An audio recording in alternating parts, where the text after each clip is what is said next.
Hey guys, welcome to the running journey. I'm Rob Tatro. This is episode 160. Episode 160 for Thursday, March 12th. This episode is a recap episode. Charlie's attempt at a sub-3 marathon at the Los Angeles Marathon. And by the way, if you haven't seen the clips online for the finish of the Los Angeles Marathon, you owe it to yourself to go check it out now. This is a crazy sprint to the finish. I believe the closest marathon finish I've ever seen in my life. You got to check this out. This American Nathan Martin comes out of nowhere to snag the win. There was a Ethiopian, I believe, that was ahead of him. It was a Kenyan. Who would have thought it was a Kenyan? Michael Kamau of Kenya was ahead of him. And he was like 20 seconds behind with like 200 meters, if you can imagine that. He was like 20 seconds behind with 200 meters. And with 200 meters left, a woman in a Kenyan flag came out and he accidentally went the wrong way. Cost him about what looks like 7-8 seconds, maybe 10 seconds, maybe. So now the guy was only 10 seconds behind with 200 meters left. And you got to check the kick. They got a great video of it online. Anyways, passed him for one of the best finishes I've ever seen in a marathon. You got to check this out. Charlie ran this race on the weekend, and we forgot to talk about this, which is why I'm talking about it now, because we had so much else to talk about. Charlie and I talked about the recap of his episode. We start off this episode, as we usually do, highlighting our travels and the trip, and spend some time talking about Disneyland, Disney World, Charlie's trip, Charlie's family, his race prep, his race itself, how it went. I think those of you that follow the show know that Charlie was hoping to do sub-3. I'll let him tell you how it went. You got to stay towards the end because we reveal some breaking news on the Project 4. There are some candidates that have signed up. You got to stick around to the end of the episode to find out who's in Project 4. Some local Winnipeg runners. One, I'd say, local running celebrity, mini celebrity. I definitely call her a mini celebrity. You got to listen to that. And all in all, just I think a great episode. Shout out to my brother for coming on here and just telling the story like it is. He traveled a lot to go to this race and back. So I know he's tired from all the travel. So thank you, Charlie, for running the great race and for coming on here and talking about it. All right, episode 160 of the running journey. It is a good one. Enjoy, guys.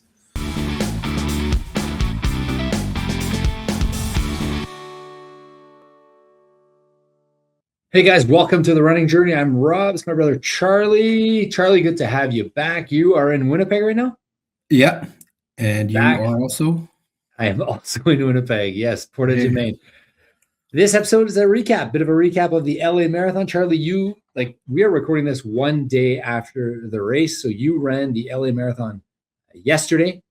Yeah. That was 7 a.m. out there, I think it was, something like that. 7 a.m. out there. 7 a.m. there, yep.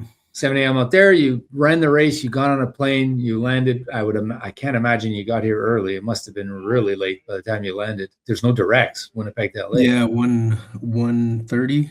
We got 1:30. Yeah. Oh my God. And now you're here recording because you're so dedicated to the podcast and you want the listeners to hear your story. Thanks for that. I appreciate it. So where do you want to start? Tell us about how you got there. Tell us about your travel down. We recorded last week with Simo. We had talked. We did a pre-race episode, you and Simo. So Simo was there, but you were traveling with your family. Tell us about the trip down. Yeah, so I guess we left Thursday morning. Really early flight on Thursday morning. Got to LA around 11:40 through Vancouver. And then Thursday was just dedicated to kind of getting set up and checking in to our hotel and all that. By the time we got to our hotel, what did we do? Oh, we went to a museum. Okay, right. Yeah, we went to a museum. It was an interesting museum of history. And then by the time we got to our hotel and we checked in and then we went to the store to get stuff for the kids, it was pretty late. So we just turned in early on Thursday. And then this was a family trip. So we made a kind of a Disneyland trip out of it. we had 2 days booked, so Friday and Saturday, and made sure to get there really early both of those days. Oh So my the two God. Disney, what is it? Disneyland or Disney World? Disneyland. Yeah. Disneyland.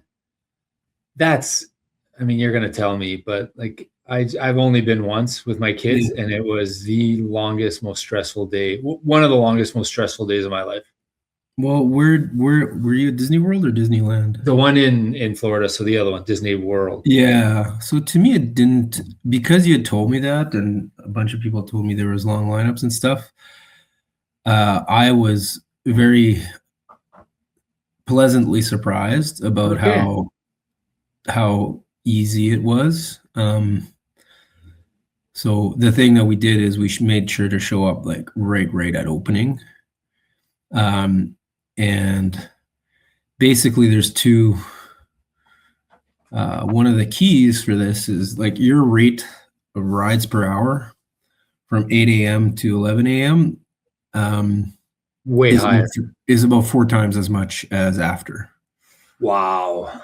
So 4 times as much. So you can get on rides with like a 10-minute wait, 20-minute wait.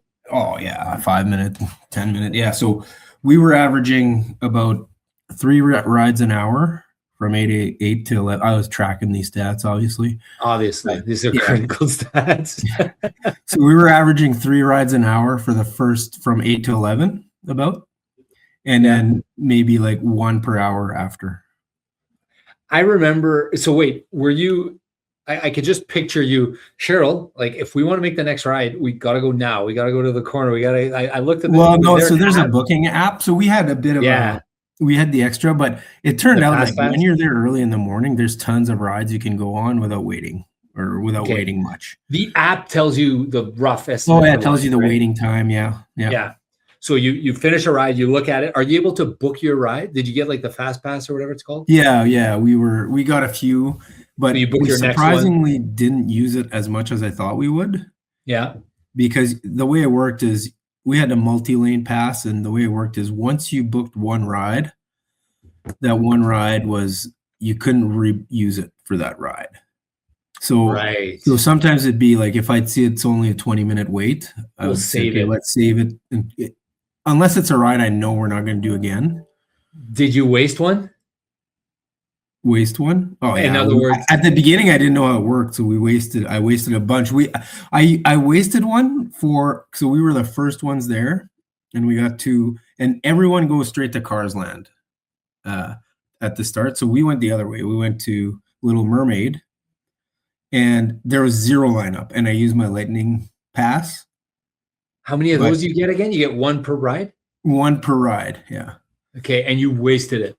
I used it, and then we couldn't. So then we couldn't reuse it for that ride. But how that devastated ride were you? Really have long waits, yeah. So no, okay. Anyways, it was a lot of fun. My eldest son did 18 rides on Friday. Wow, and 18 rides on Sunday. Yeah, he was on top of it. On Sunday or Saturday? Saturday and Friday, sorry. So Friday he did 18, Saturday he did 18. So. Did Mikhail do them too, or he was not as many? Yeah. That's a good number of rides for it. We did not hit that number. 0 chance we were at 18 rides the day we did it. Yeah. Well, I was hyper focused on getting as many as you were driven. And I would imagine, were you trying to diversify your portfolio of rides also? Yeah. Well, I was more like what Yannick wanted to do, my oldest son. But yeah, Cheryl and Yannick had some plans. So I went on this ride, and I would make sure that I didn't check what the ride, give me any preview of the ride. And I was like, oh, this one's like an hour wait. Let's use our lightning pass. So we used our lightning pass. It was the most popular ride on the first day at the adventure park. So there's 2 different parks. The first day we were like at the Cars, and there's a Guardians of the Galaxy ride. And it just seemed really popular. So I booked it right away because I saw that the wait was getting over an hour, right? And we did a couple rides while we waited for a time slot to come. And then we went on the ride, and I had no clue what this ride was going to be about. And, but I could tell that it could be a pretty scary ride. So we got on there, and it's basically a tower drop up and down. And had I known that was the ride, I would have never gone on it because I would have been too scared. But it was actually super fun to actually do it when you're not expecting it. So it would drop you down and you'd be like suspended in air, like no 0G. Oh, Because you'd be. wow. Anyways, it was fun. So yeah, so we took a bunch of different rides. And What about the eating? Was it complicated to eat lunch or whatever? no, it was super easy. So that too, you could order ahead of time. You just go on the app and you ordered. Because I mean, if you're spending an hour to eat, your rides per hour ratio drops significantly. Yeah. I was strategically taking restful times at the peak times. So I knew that like from 2 to 4 is really, that's when like at 3 people start leaving, but there's What still time's the people park coming open in. till? Do they sell like a 11 p.m. Oh, and some people like they sell like the Twilight rate, right? For like 6 p.m. I'm not sure how that works. Yeah, I think they maybe. do. But anyway, so 2 to 4 I knew was the peak time. So I would always schedule some rest time during that period because that is like not like the lines were so here's the thing. As the day goes on at Disneyland, the wait times increase exponentially. And like we're talking about like really the bad rides. Like I wouldn't call them bad, but the kind of lame rides. You'll wait an hour for like the lame rides. The one you can go to at Tinkertown. Yeah, exactly. You'll wait an hour for that ride. Yeah. And then at the peak times. But so anyway, so that's why I was like we would eat at that time. And then at like 6, 7 o'clock, you can start going again. Yeah, right. but I ended up leaving early on Friday because I needed to go get my bib. And also I met up with Simo. So we talked about triathlons and biking and stuff, and that was good. You guys never do that when you guys get together. So then me and Simo went to this comedy show, and it was like this 4-hour comedy show. Where was it? Comedy at the Comedy Store on. Oh, so good. Oh my God, they were so good. There's like 9 comedians, right, or something. Yeah, so I was like, well, at like 9:30, we were both like, oh, we gotta get to bed here. This is getting. How many more comics is there gonna be? So we kind of like tried to sneak out, and as we're on our way out, like we obviously got beaked by the comic. So did you concede and go back, or did you just head down and walk out? Head down and walk out. Yeah. Oh, these guys don't think this is funny. Eh? They think we got better jokes. Yeah. So, I love it. I've only been there twice, but like both or 3 times, and it was. You've been to the Comedy Store? Yeah. Oh my God. We went twice in a row. Like we went one night where our plan was only to go one night. This was my LA marathon with Phil and Marty and those guys. And it was so good. We're like, why don't we just go back there tomorrow night? Because it's a different lineup every night. And that's there's like 5 or 6 shows. Like there was like 4 shows that night that we were at. Yeah. Plus our show would have been like 5 hours long. I don't know how long it would have been, but David Spade got on stage. Just like he happened to be there. He's like, hey, can I do a quick 15 or whatever? And David Spade was doing stand-up comedy. So it was you guys know I'm a big stand-up comedy fan. So I'm glad you guys went and checked that out. So then you didn't get to bed early then because now it's midnight Winnipeg time, right? If it's 10 o'clock. Well, yeah. So then I went back home, got back at around 10:30. By the time I got to bed, it was 11. Then again, I said, Cheryl, we got to get up early because Saturday the lineup will be longer. So yeah, so this is the other thing. On Friday when we went, we kind of had no clue how much time it takes to actually get in the park and stuff. And we left fairly early, like 7:15, I think. Or no, sorry, we left at like 6:45 from our hotel. And we got in there just barely in time. And the thing that happened was an 8 o'clock open? Yeah. So hour 15. There was a computer glitch where they weren't making anyone pay. So our parking was free that day. And I was like, why are the cars moving so fast? Like I was trying to figure this out. I was like, on the Friday. Friday. On the Friday. Why is the line moving so fast? I couldn't figure out why the line was moving so fast because I was like, well, is everyone prepaid here or what? Like I was worried that, I did something wrong. And then we get there and he's like, your lucky day, you can just go in. So that's why. So I was like, that probably saved us 20, 30 minutes or something. Right. And like what, $40? What's parking? And $40. Yeah. So the next day I'm like, okay, we got to leave like half an hour earlier. So we tried to do that, and we ended up only leaving maybe 10 minutes earlier. But the good thing is that there was less traffic on the interstate to get there. Oh, So because it was a so we Saturday. saved 20 minutes there. And then we got there early, and we got in a lot of rides from 8 to 11 again. And then finally, and then we kept going, and I left at 6 because it was more like 7. I ended up leaving at 7. And they took a separate cab back? Yeah, they took a cab back. I drove. Yeah. And just because I need to get ready for the marathon and stuff and whatever. That was pretty short. That didn't take me long. And I got ready, and it was the change to daylight saving. So I slept really well. I fell asleep. Wait. We're not done talking about Disneyland yet. I have a couple more questions. Okay. So I'm actually so genuinely happy that you had a positive experience. Like, it sounds like I'm kind of jacked for your boys for getting rides and for you, because it's like even just the traffic to get there could be just depending on where you're coming, because it's in Anaheim, right? Yeah. So our hotel was, where we went to Knott's Berry Farm. It was around there. So it was a bit.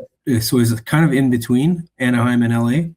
I was going to ask you about Knott's Berry Farm, how it compared to that, just to give me an idea, because I remember that it was way better, I think. Okay, and the lineups were just the app was so useful. The app was so useful to tell where to. I mean, the one I'd say there'd be a bit of a negative is that a lot of rides were down a lot, unavailable. Like all of a sudden there'd be one mechanical problem with one of the carts, the bar wasn't going down or something, and then they'd close the whole ride down. So we got caught like getting to a ride and then immediately closing when we get there and stuff like that. So frustrating. That was the only negative.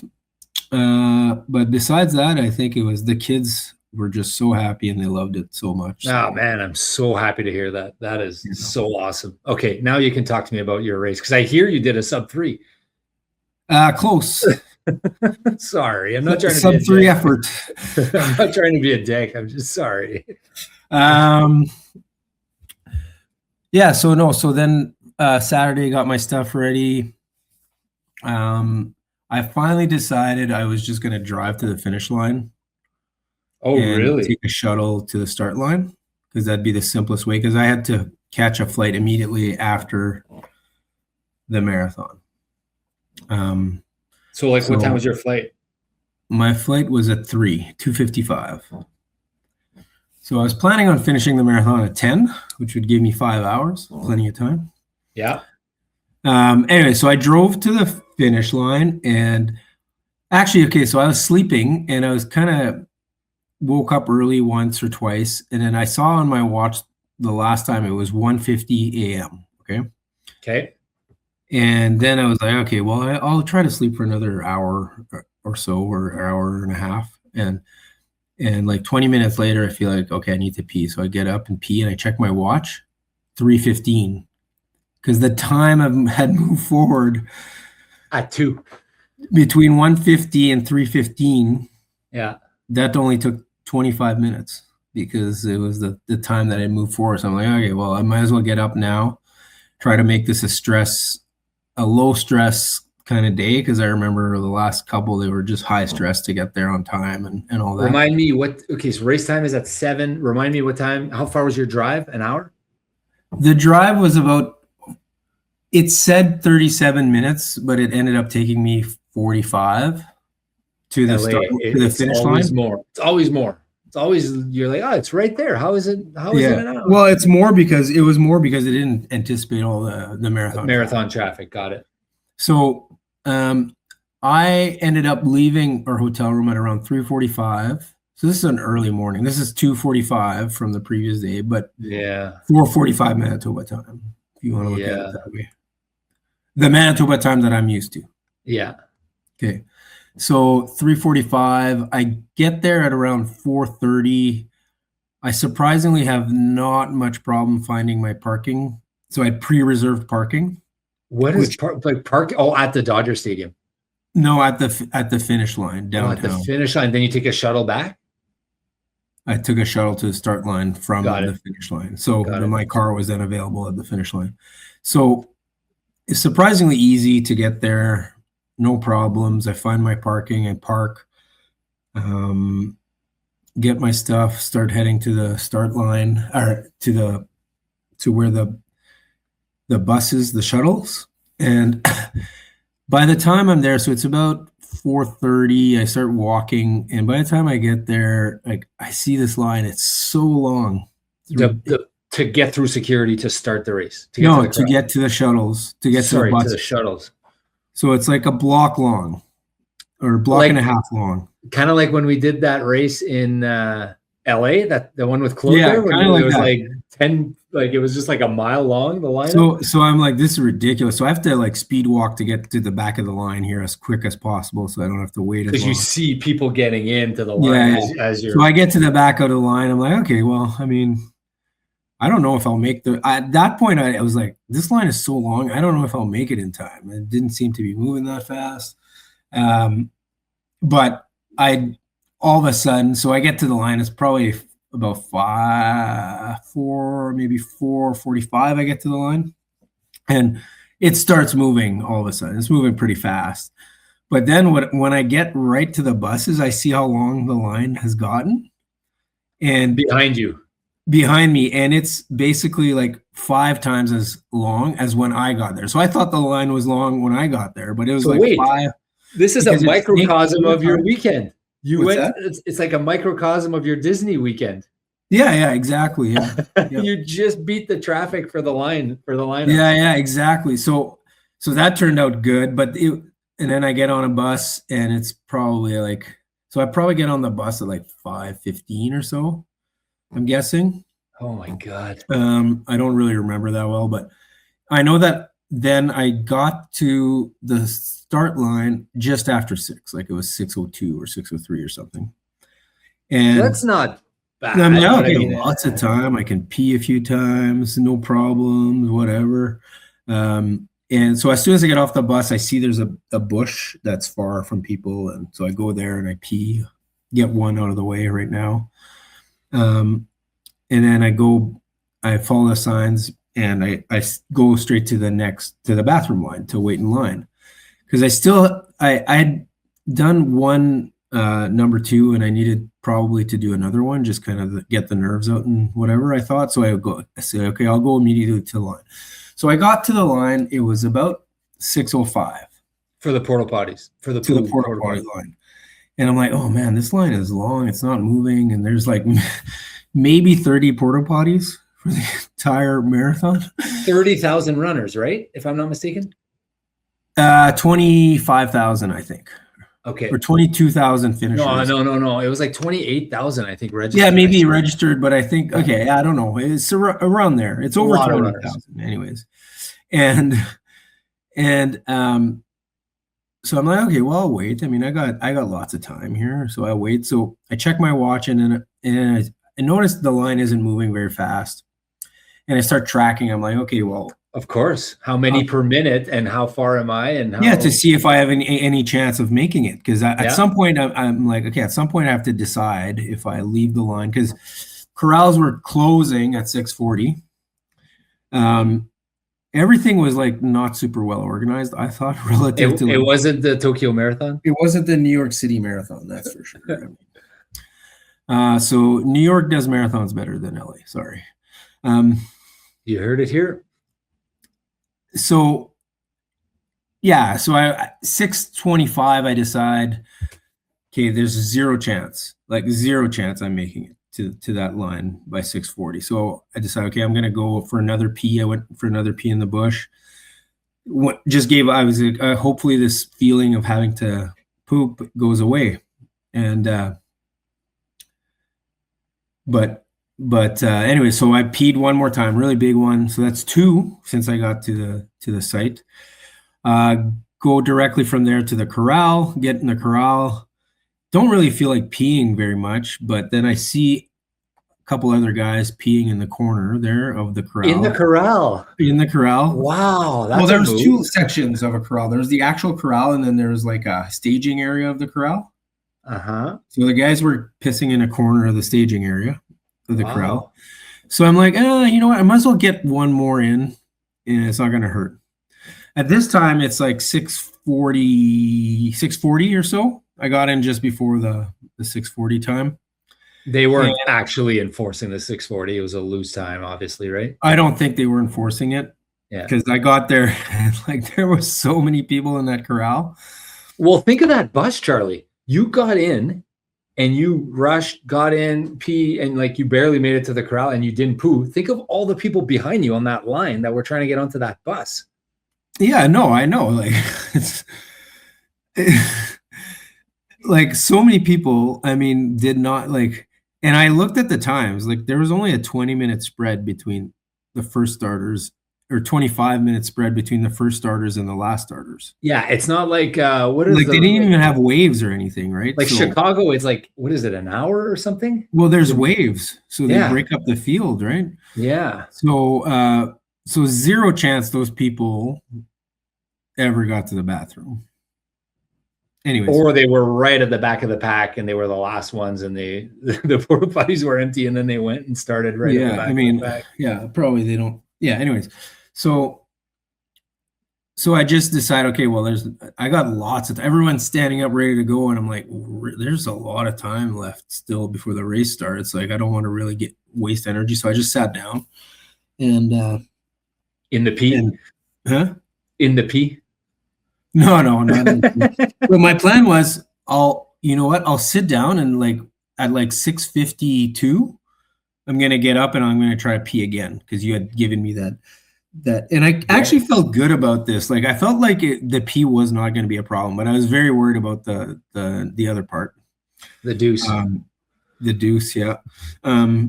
So I got up at around 6:52, walked around I had to walk through the whole huge crowd backwards and into that staging area to pee where there wasn't any people. So I peed there, came back, had to fight through again all the people, and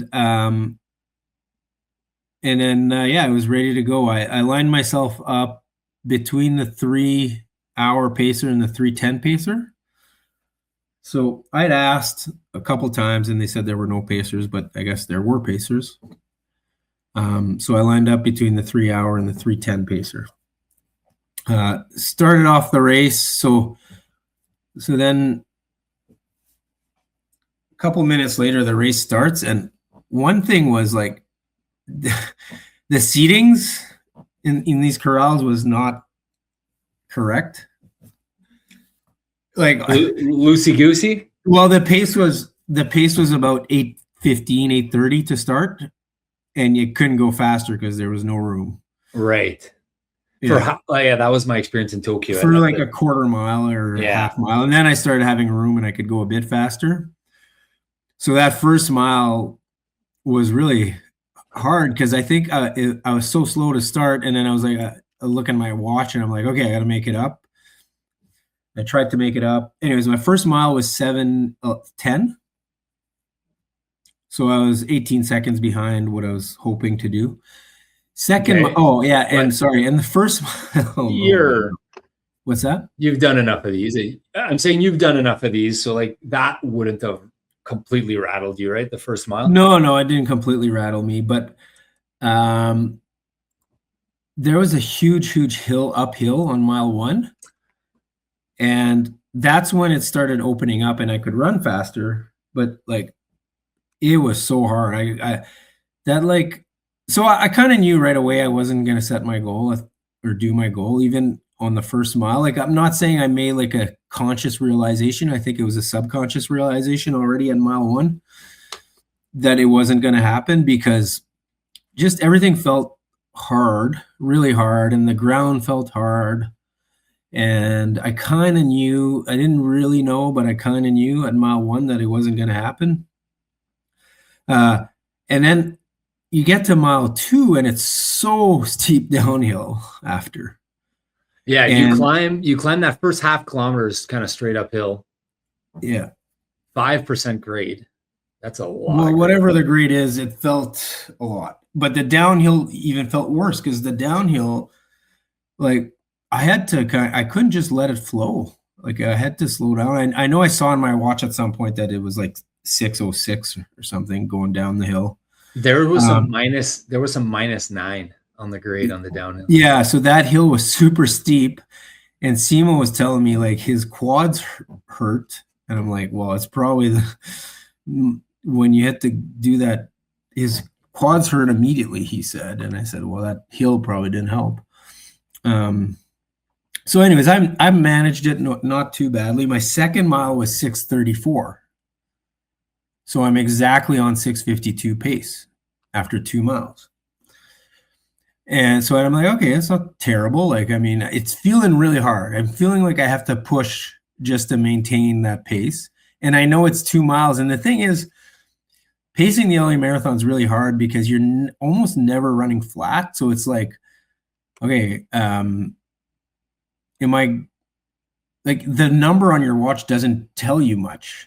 Yeah. Because you don't know if it's because you're going uphill or downhill or so it's hard to manage it. But anyways, I was like, okay, well, I'll just try to manage it. So mile 3, I do a 6:52 right on.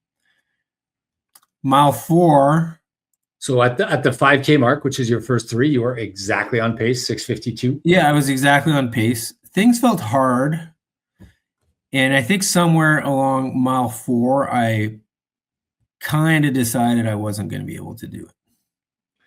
So before you get into that, we had figured out the Garmin tracker, you and me and Simo. Yeah. Figured it out. Yeah. And like you tested it the day before, it worked. You tested it on Friday, it worked. I was really excited to follow you and Simo. And then 9 o'clock comes and like I didn't get your email. I think there's either a glitch or something. I think you need to let the it's what Chad told me is the number one. Yeah, that's probably what it is. Yeah. You need to let the GPS catch before you press the start. And that's because it told me live track is on. Yeah. When I was at when I started running a little bit. Yeah, that's probably when the GPS clicked in. Yeah. But the link is sent. It doesn't get sent unless you've got your GPS, probably. Yeah. Yeah. Which is a glitch that it's a known thing, but maybe not a glitch, whatever. Well, that's how it makes sense. Like, how's it going to send? Yeah. Right. How's it going to send an email if it's not connected to GPS? So I got Simo's and I didn't get yours. So the only data I had for you was the 5Ks, every 5K. Yeah. Because the LA was giving you. So that first 5K I got, I was like right on pace, 6:52. Yeah, I was on pace, but it felt so sorry. Now you were going to talk. I knew I kind of, it just felt like I was working too hard for that point in the marathon. And I think a lot of that had to do with the hills. Like those hills kind of cooked my legs right away a little bit, right? And I felt like my legs had no pop and I felt like they were tired. But anyways, I kept trying. Mile 4 was 6:59. So, and I was like, oh, okay, well, mile 4 is supposed to be hard, so that's okay. But what I didn't realize was mile 4 wasn't, I was off by 1 mile. It's mile 5 and mile 6 that are the uphill miles. Yeah, they're very uphill, 5 and 6. So I get to 6 and I'm like, I thought 6 was supposed to be a flat mile in my head. And it was, get to the end of mile 6 and there's this huge hill. And I'm like, oh, well, I'm done. Like I actually walked a portion of that hill because I had to reevaluate my life at mile 6. So that's why. So it was like mile 5 was like 7:45. Mile 6 was 7:45 or something, somewhere around there. And then I had really given up. So I think when I got up to that hill, I don't really remember. I think I just said, just run easy for now. Like kind of try to cruise into the half and then reevaluate. So that's what I did starting at mile 7.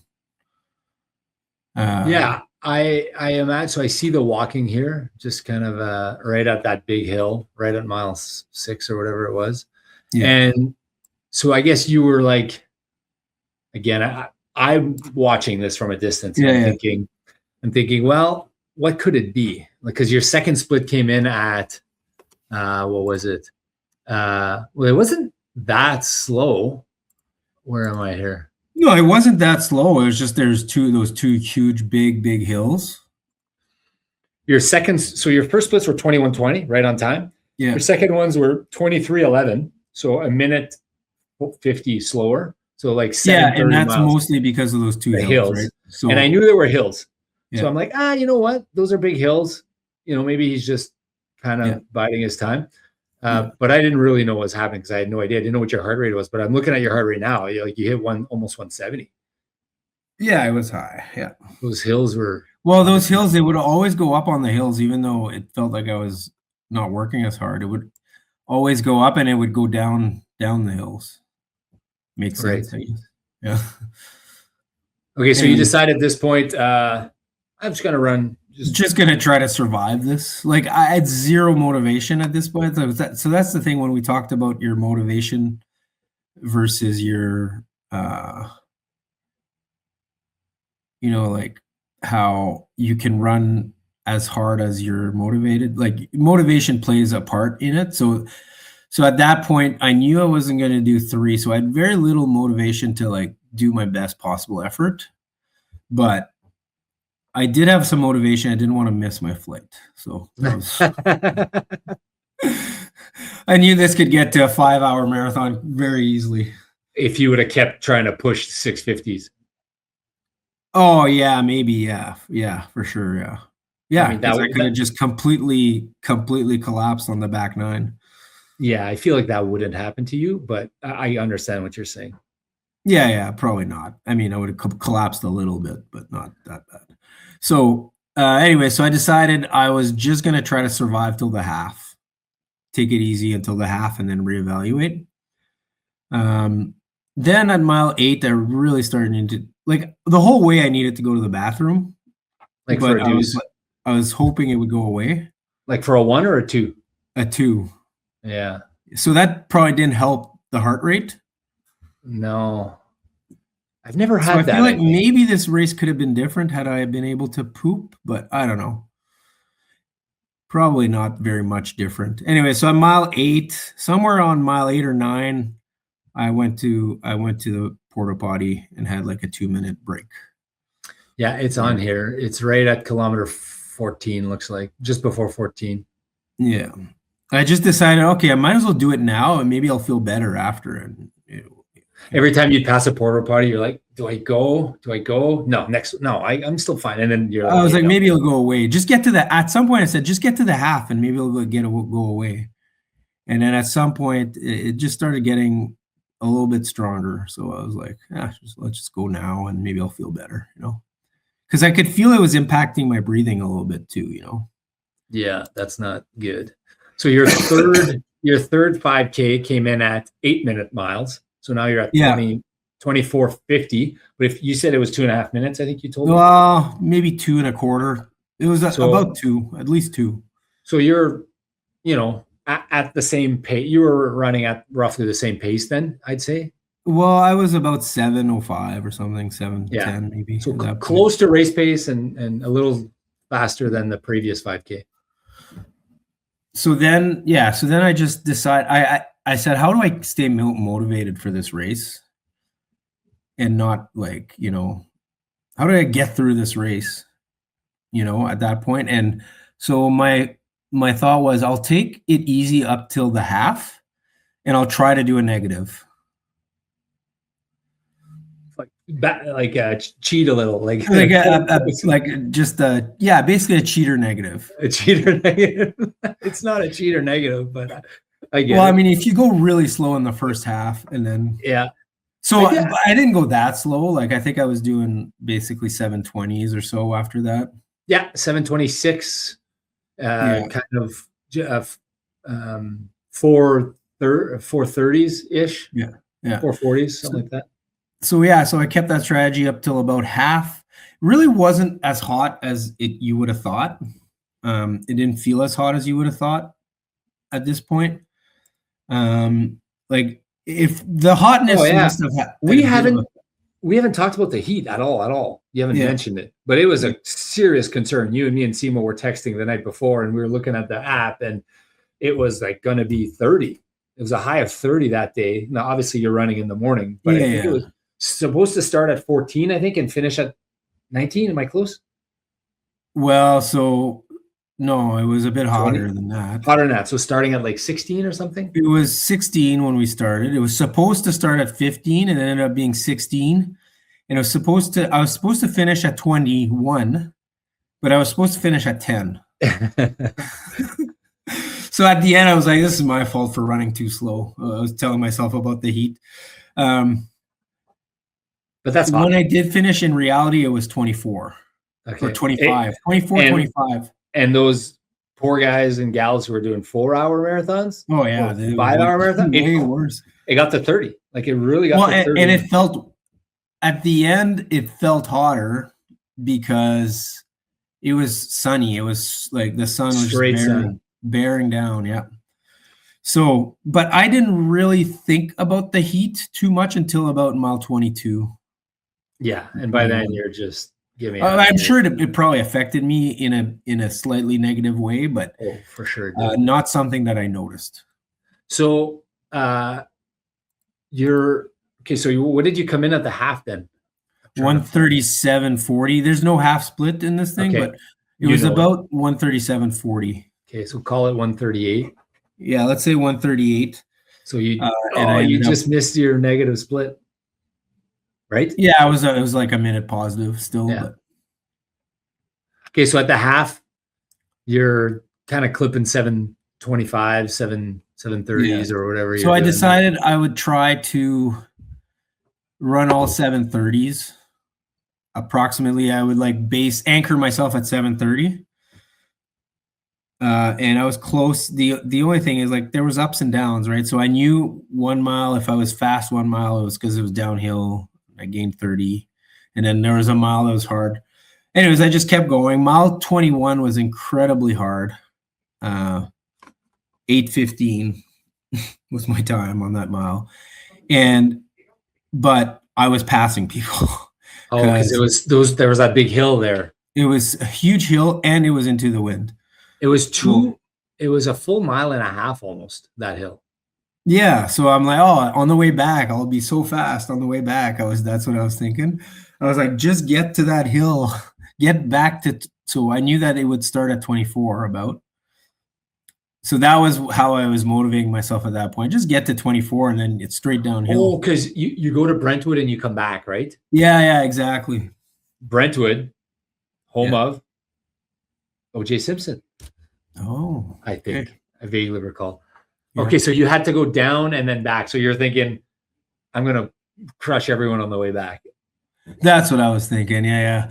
At this point, so at mile 18, I wasn't getting too much water in because it was just the aid stations again.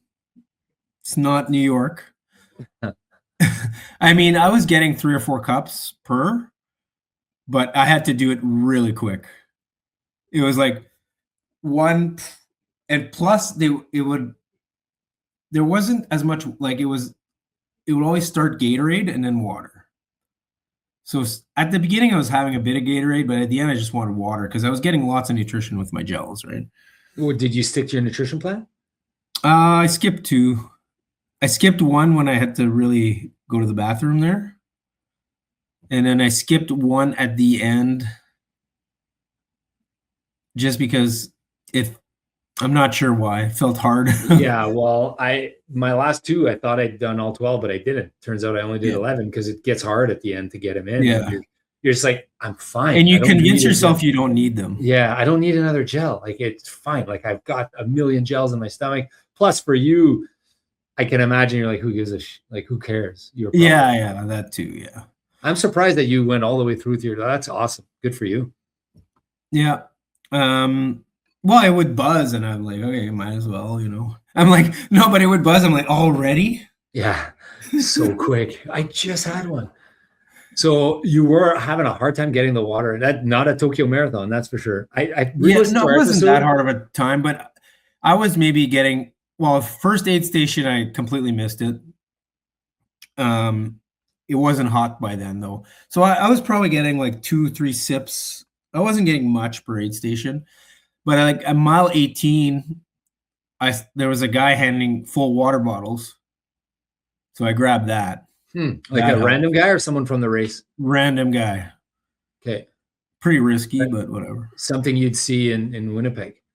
Yeah. So anyways, I grabbed it and I drank almost the whole thing and then just poured the rest. I was pouring a lot of water on me to stay cool. I knew that whatever didn't matter, I needed to stay cool. Like you couldn't put too much water. Like you couldn't really, I couldn't overdo it on putting water on my body, you know? And then I got another half bottle from another random person a little later, which helped with half bottle, eh? That's which helped with the well, it was a full bottle, it was just smaller. Oh, okay. I thought you were like taking someone's leftovers. No. So yeah, I knew I needed to keep drinking water, but like I didn't feel like I needed it that much, except for the hardest part was that going up that mile 21, and I feel like that was the longest section with no aid stations. Of course. Anyways, so then I started making sure I got a bit more water in every aid station. I would do the pinch and then make sure. But I probably poured about 10 times more water on top of my head than I drank. Okay. Maybe it was like the Brazil marathon all over again. Well, it didn't feel that as hot as that, but it was. I was just doing it to make sure, But I didn't feel like I was getting weak or anything because of the heat. I just it felt a little harder at the end, and I think the heart rate went up quite a bit at the end, mostly because of the heat, I would imagine. But it wasn't terrible. Like honestly, had I been in better shape, I think I would have been able to. Okay, I want to get to that in a sec, but I want to finish a couple questions here. So we were following, obviously, and we were just in LA for my PhD grad a couple months ago, and we walked the Hollywood Boulevard and what do they call it, Rodeo Drive or whatever the heck it is, and we saw you running right on there. And I remember that big hill, a huge hill downhill, and it's just at the edge of West Hollywood. You go down kilometer 24, it was for you, 4.5% incline for an entire mile almost. That's crazy. I remember because we went there. How was that one? Do you remember? Well, going up felt like it was way more. It felt like it was way more uphill than downhill. Yeah. Same hill though. I know. No, I'm talking the one before, or is it the same hill? No, because you go down it, then you go up and then down back.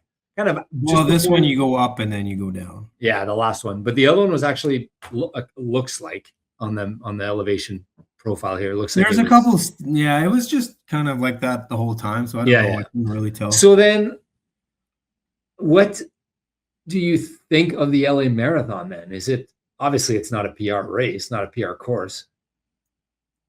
I think the better shape you are in, the less these things matter.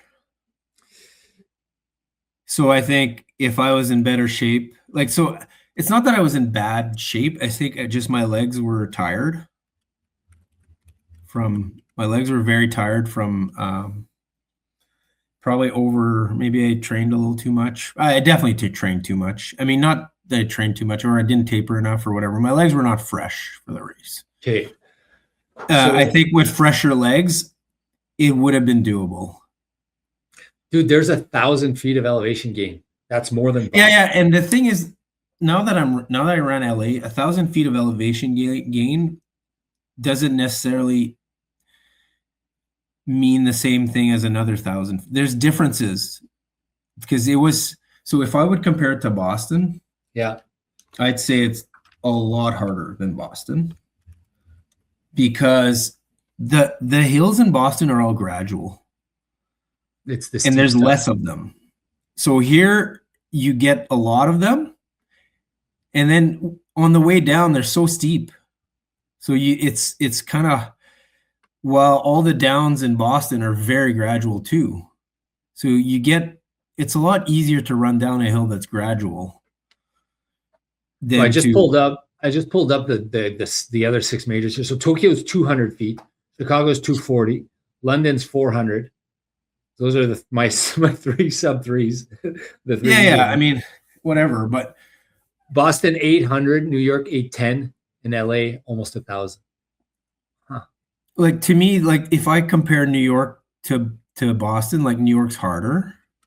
I think because, it's not a net downhill. It's the difference. And if I compare Boston to LA, like the difference is, even though the elevation's about the same, it's just that the steepness of them and the continuous change, like it's just always, they're just slightly steeper, which makes especially the downhills. The downhills are actually like don't really help as much as they do in Boston.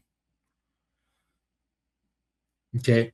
Yeah. If you're not going to get a benefit from it, like the straight downhill is useless. Well, it's not straight, but it was pretty steep. Like No, because you end up some guys I could tell were actually pounding down those hills, but they were, I guess, yeah. Anyways, I had a hard time going down the hills. No, but you're mashing your quads. It's not long-term beneficial. Yes, you might get the speed out of it, but you're not helping your overall marathon performance by crushing a mile downhill at mile 4. Like, yeah, right? I mean, unless it feels easy to you. I know, but you'd rather get it over 5 miles if you could get the Oh same yeah, elevation. for sure. Yeah. So that's what you were saying. You were saying elevation's not the same.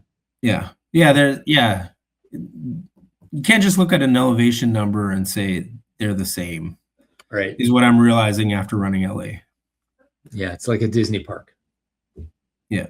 And I went in Christmas break at Disney, and it was probably the busiest week of all time. Okay, so I want to talk then about, or you maybe you don't want to talk about this, but like, what do you think? So I'll say, okay, my parents and I were watching this, and Simo, and sorry, not Simo, and Brammer, and the Run Club, and random people that were texting me, and everyone's kind of watching, and we're all, what do you think's happening? And I came up with the conclusion, and I wrote it, and I sent it to my parents. I said, I'm thinking he realized mile 4 or 5 that it was probably going to be a 305 kind of day or a 310 kind of day. Under if he crushed it, maybe, but maybe he didn't even have that and he wasn't sure. And he just said, you know what, I'm going to run consistent splits instead and avoid the blow up and avoid the back end pain and all that. That was my guess. Yeah, I mean, I think I could have pushed harder with more motivation. Well, so in other words, like I think if I had run my perfect race, I could have maybe run a 307 or something, you know. But without that motivation, I just couldn't do it. Right? Yeah. Well, one, there's the motivation, and two, it's like a max effort marathon takes a chunk out of you. Yeah. And you've got other stuff coming up here. So I mean, I don't know. Yeah, didn't even cross my mind. Okay. But it was more like I just don't want to kill myself here. Like maybe it's similar, but yeah. But your splits after that first split were pretty darn close to even 7:30, 7. Yeah, they were pretty close. Yeah. The only thing that I think at the end, my legs. So I was in even mile one. Mile one, I kind of knew in my heart, but I think the ground was just felt so hard for my, like, it felt like my feet hurt from like right from the beginning, both of them. Okay, so what is that, you think? Well, it's still a bit of plantar fasciitis, and it's that other injury I had with the ankles hurting a bit. And then like by the end of the race, I could feel it go all the way up my legs to like on the, what do you call that? The bands on your side of your muscle, the IT bands. IT bands. I could feel it down there, and then I could feel my hamstrings. Like at the end, it was actually pretty painful to run. Oh shit! But I mean,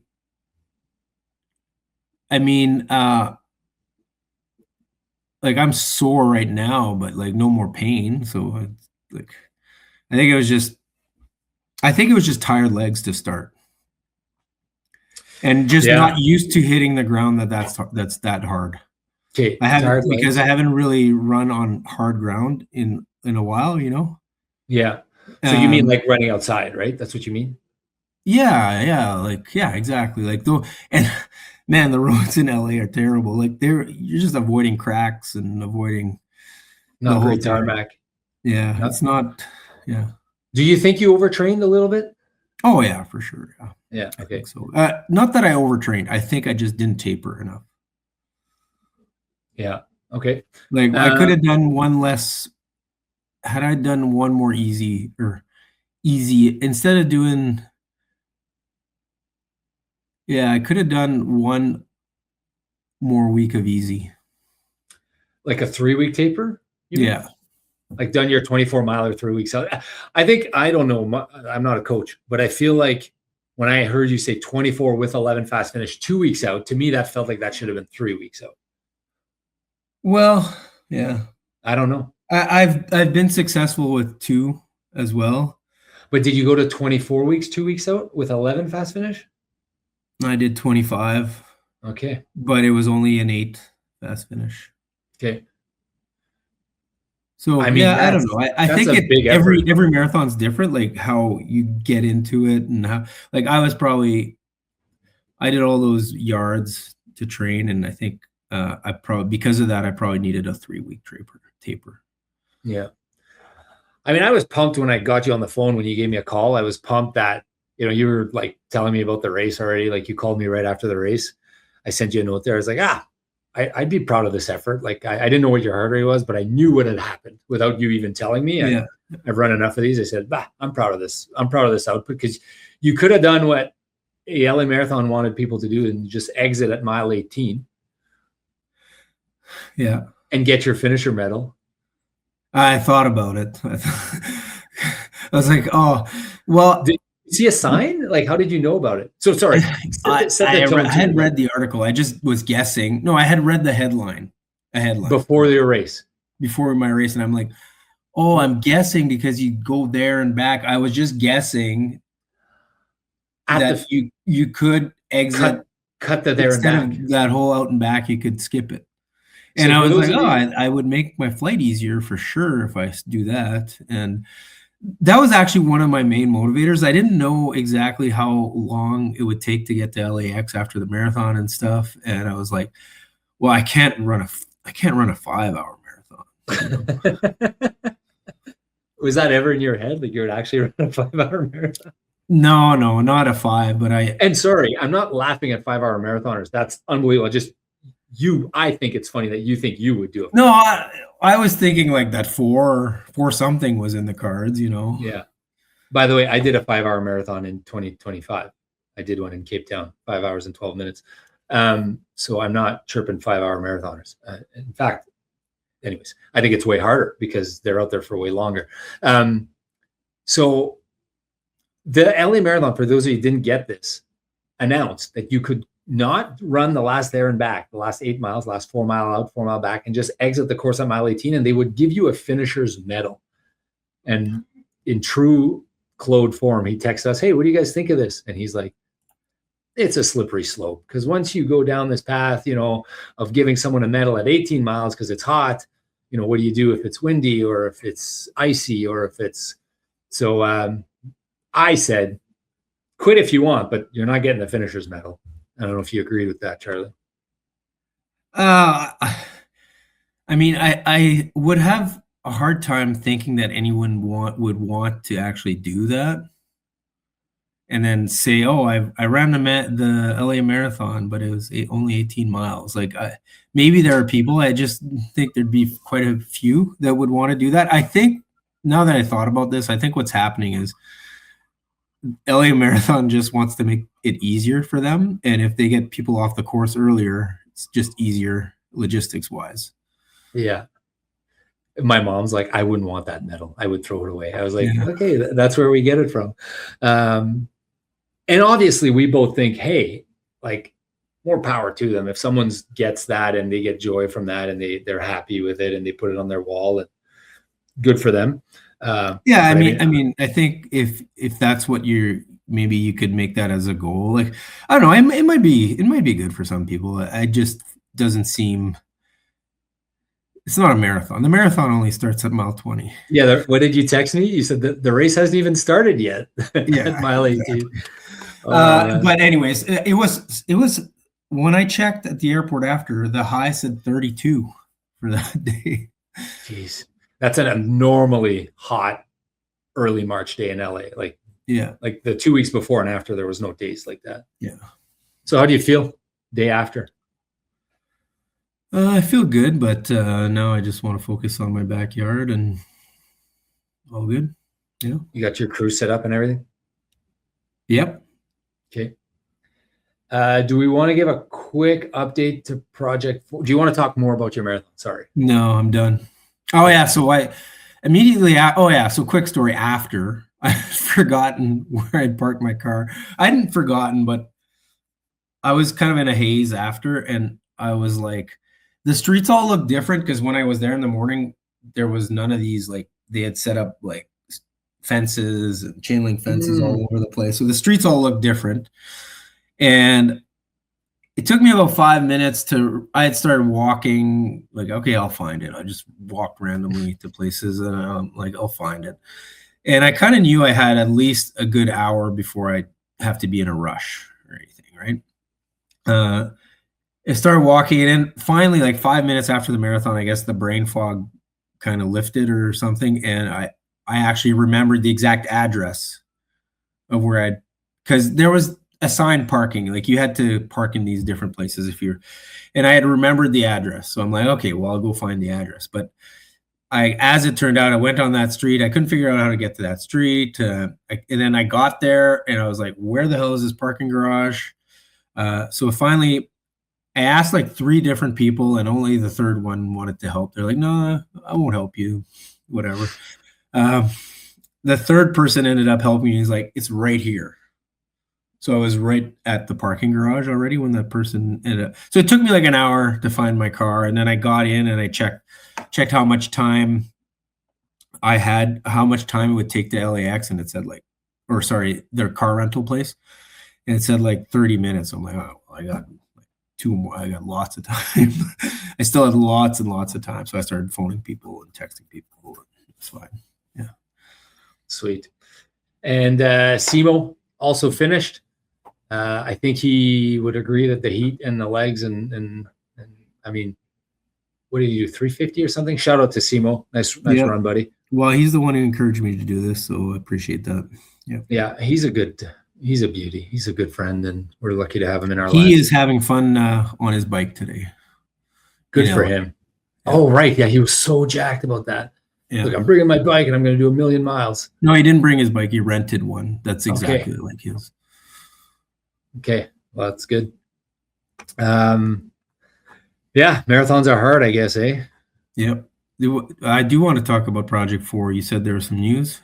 Yeah. Do you want me to tease it right now? I have some confirmed. Okay. So I have 3 people that are confirmed in Project 4. Okay. And a couple more in the works. We have 2 confirmed Project 4 candidates in the 4 hour that are both attempting to break 4 hours for the first time. So we talked about it last week. People have reached out. Georges Grenier, attempting it in his second marathon, and Donnie Kaler. Donnie Kaler. Yeah, Donnie Kaler reached out. He's going to attempt to break 4 hours. Now, to be fair, Donnie did a 3:58 when he was in like high school or something, or like 15, 20 years ago or whatever. But I mean, I think that's fair to say that that is behind him. Yeah. And he's restarted running in the past couple of years, and he's not broken 4. So it's kind of a new running life, as you called it one time. It's like your new running cycle. So your PBs, you're born again. Yeah, your PBs from the past, they disappear. And then I have a Project 330 runner that is confirmed. So we're going to have to figure out the logistics, but I really want to pace this runner in a 330. So I'm thinking, I don't know exactly how we'll do it. We will figure it out, but we wanted 4 runners originally. So I'm going to pace 330. I'm going to pace Jen Sacco in 330. So she reached out and wants to do a 330. So I'm going to pace her. She's never broken 330. 330, I think she's got multiple marathons in or around that 330, 331. 330.02, 330.59, 330.39. And she's been trying to get there for 3 years. You'll help her do that negative split. Let's go. Yeah, or me or you will pace her. I'm thinking you're going to be running backyards and stuff, so might be more be able to run. Well, it might be more appropriate for me to do the 330 than for you. Yeah. So, and we'll talk, and we will get them on the podcast. I don't know in what order, but for now, and there's one other guy that I'm working on. I don't want to tease him because he's not sure yet. But we got some interested individuals that are coming on Project 4. So this is going to be awesome. So excited about that. You and I have some work on the plate. Du pain sur la planche, d'ouvrage. George has already started. I've kind of started making him a training plan. Donnie is ready to go, ready to have his call. He's actually doing his long run today. I think Donnie's so funny. He's like, I'm treating this like it's, what was the name of that show? The show where it was like Ultimate Fighter. What was it called? Season 1 of Ultimate Fighter. Ultimate Fighter? The Ultimate Fighter, okay. And he's going to have to make his trainer proud, and he's going to have to bury George. So he's taking it seriously, jokingly seriously. Yeah. So those two guys are in. They're both going to try to break 4. I got Boston coming up in 6 weeks. I did my first run since Tokyo yesterday. I did a nice little easy half hour on the treadmill. I feel good. Coach does not want me to. I feel like I could do a fast finish today, but I understand that there's recovery. He's trying to time it. He's trying to time you.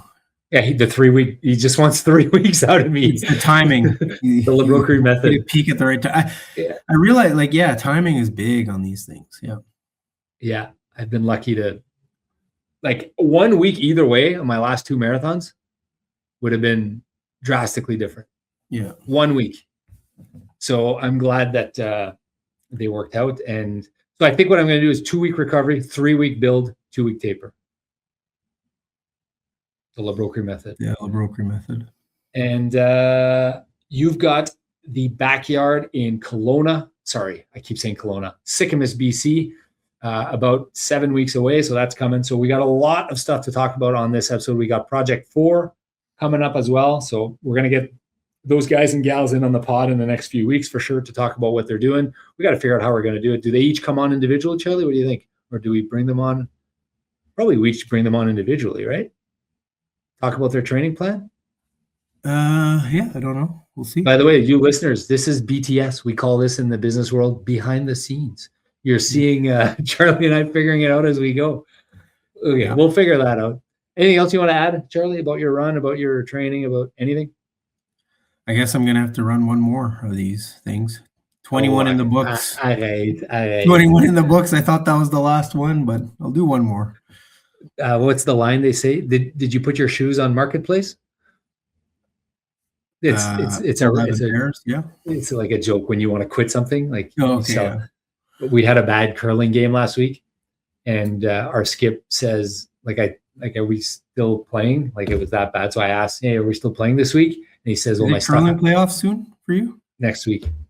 Great time to be tanking. Great time to be crapping the bed. We lost 11-1. Well, you get a couple bad bounces. Yeah. So my skip says my stuff hasn't sold on Marketplace yet. So I guess I'm playing. So we're your shoes haven't sold yet. I need new curling shoes. So no, I mean your running shoes. You're not buy your skips. You're not quitting running just because you had one okay marathon. Yeah. Okay. Well, I think it's awesome what you did, and I was super fun. I'm joking around here. Yeah. No. I can tell you're joking around. You're not Rob Tatro wellness checking in on you here. I think you're very realistic and pragmatic about what you are facing and what happened that day. So it's good. Congrats, Simo, on a great day. Congrats, Charlie, on a great day. We'll stop it here unless you want to add anything, Charlie. Nope. Let's go. Okay, let's go. We'll end it here. Don't forget to like and subscribe. Send this to your friends and family. If anyone you know could do Project 4, we still have one opening for Project 4, either a 3:30 or a 4-hour marathon goal, because you need to run with one of us at least. So reach out to us, DM us. If you're interested, DM me on Run with Rob CMV on my Instagram or my Strava if you want to connect. Thanks, guys, for tuning in. And remember, more miles, less pace. Let's go.